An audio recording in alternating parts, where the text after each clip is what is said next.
네, 11월 12일 화요일 아침입니다. 이슈레이더 시작하겠습니다. 오늘도 어김없이 신인기 기자, 안녕하세요. 안녕하십니까. 예, 오늘 굉장히 중요한 키워드 4개 또 갖고 왔습니다. 상법 개정 핫 이슈죠.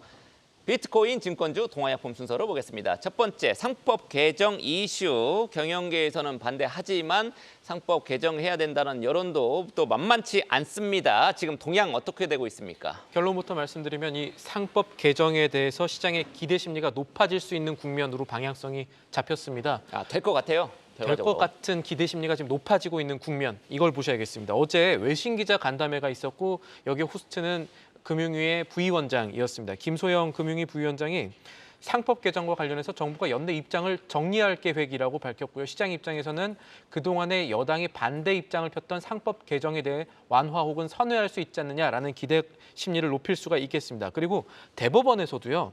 이 법원행정처에서 야당 의원이 발의했던 법원 상법 개정안에 대해서 이사에게 주주에 대한 보호 의무를 부과하려는 입법 취지에 공감한다라는 입장을 냈는데, 이거는 기존에 이 법 개정에 신중해야 한다는 입장에서 한 발짝 더 나아간 겁니다.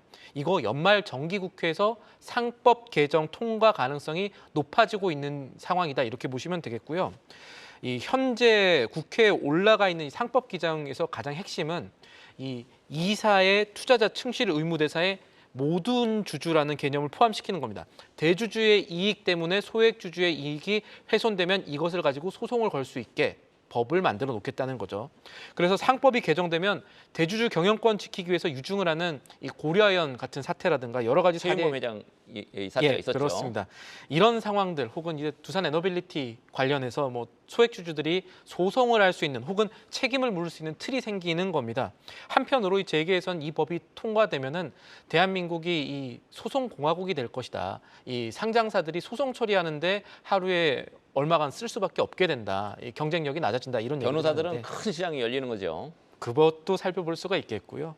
이제 상법 개정을 추진 중인 민주당의 이재명 대표가 어제 경영자총협회 경총이랑 어제 회동을 가졌었는데, 이 당시에서도 이 상법 개정되면은 우리나라 이 기업 경쟁력이 약화된다는 우려가 제기해서 나왔지만, 이 대표가 상법 개정하겠다라는 의견을 분명히 전달했다는 게 야당 측의 설명이었습니다. 대신 상법상 현재 배임죄의 범위가 너무 넓다는 재계 의견은 좀 들어줄 수 있다, 이 정도의 얘기가 나왔고요. 그래서 상법 개정이라는 것이 재계와 여당의 어떤 반대를 넘어서 통과될 가능성이 금투세 폐지 논의 이후에 좀 더 높아졌다. 적어도 야당 측면에서는 그렇다라고 볼 수가 있겠습니다. 네, 거대 야당이 추진을 하면 뭐 법 통과는 될 수 있겠죠. 그만큼 책임도 커지게 될 겁니다. 경영계에서는 이 상법 개정안 이게 통과가 되면은 이게 뭐 무슨 큰 결정을 할 때마다 소송 우려 요것 때문에 조금 소극적인 결정을 내리지 않을까, 이런 걱정을 하고 있단 말이죠. 이런 것도 잘 살펴보시면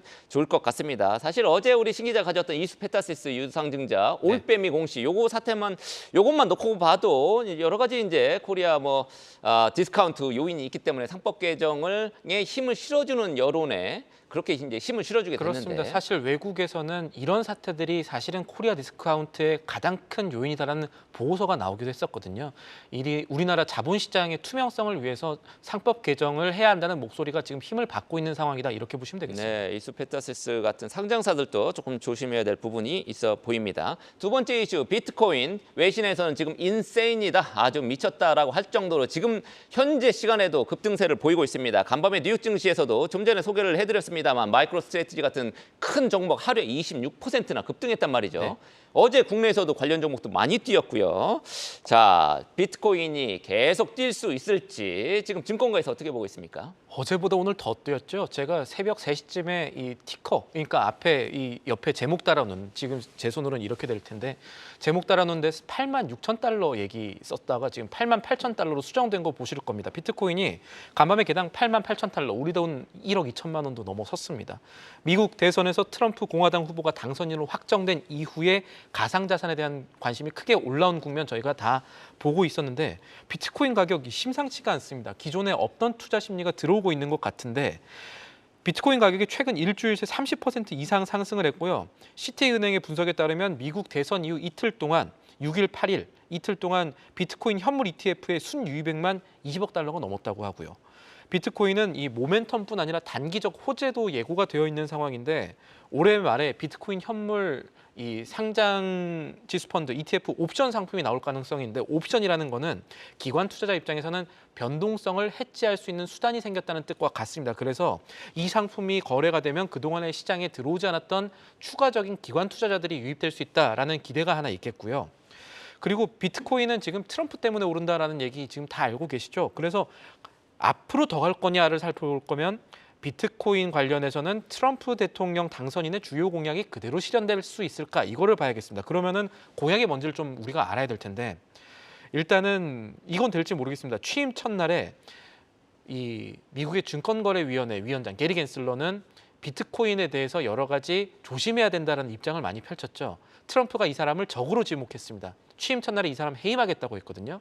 그리고 나서 조금 더 비트코인의 유화적인 사람을 임명하겠다는 뜻이 될 건데 그런 부분 살펴봐야 될 것 같고 국가 전략 준비 자산에 비트코인을 편입시키겠다. 그리고 현 정부가 미국 정부가 비트코인 꽤 많이 갖고 있는데 이거 팔면은 시장에 충격이 있겠죠. 이거 안 팔겠다라고 얘기를 했고요. 보유를 계속하겠다라고 얘기를 했고 비트코인 자본이득세 폐지 같은 규제도 지금 완화를 하겠다 이런 얘기를 했는데 이런 것들이 지켜지고 있다 혹은 지켜질 수 있다라는 믿음이 앞으로의 향방을 결정할 것으로 보이지만 시장에서 기대 심리는 높습니다. 비트코인 연말에 10만 달러 지금 넘어설 수 있다는 기대가 있고요.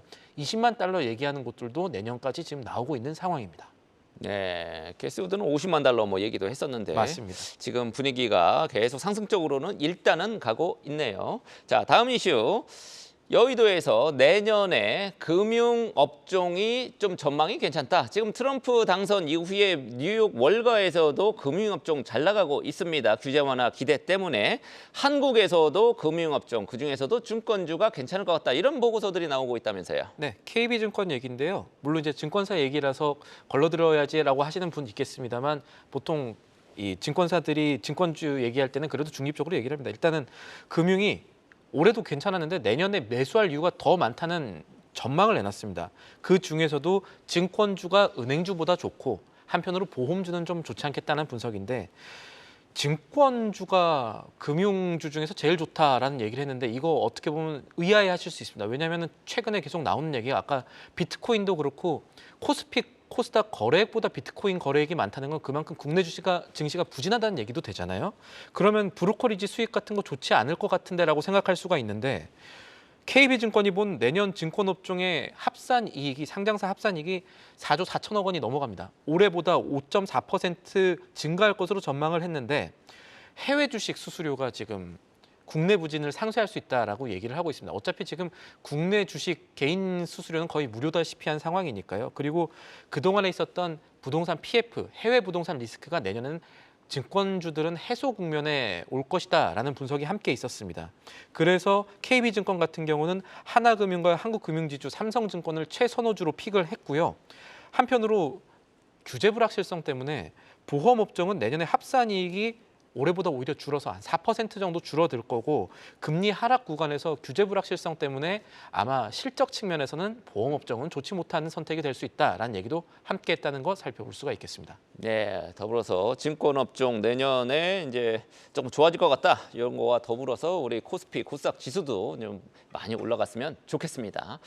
자, 마지막 종목으로 동화약품을 가져왔단 말이죠. 이거 장기 그래프 보면 쭉 하락하고 있고 최근 들어서 하락세가 더 가파릅니다. 무슨 이유가 있습니까?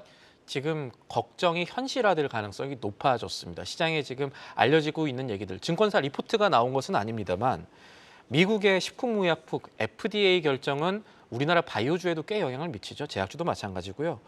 미국의 FDA가 효능이 없다면서요. 이 코감기약 성분의 퇴출을 추진하고 있는 상황입니다. 그래서 우리 정부도 아마 같은 성분에 대해서 같은 식으로 검토에 착수했다는 소식이 알려지고 있는데 이게 무슨 의미냐? 지금 편의점에서 판피린이랑 그리고 판콜 A가 안전상비약으로 팔리고 있습니다. 아, 유명하죠. 예, 이 가운데 판콜 A가 어쩌면 퇴출될 가능성이 있는 겁니다. 판콜 A는 상장사인 동화약품이 판매하고 있는 제품이죠. 알고 보니까 효과가 없다라는 거예요? 네, 그러니까 이게 성분 자체가 효과가 있는 것은 맞습니다. 그런데 문제는 먹는, 그러니까 경구용으로 이 성분이 들어갔을 때는 효과가 없었다라는 게 FDA의 판단이었고요.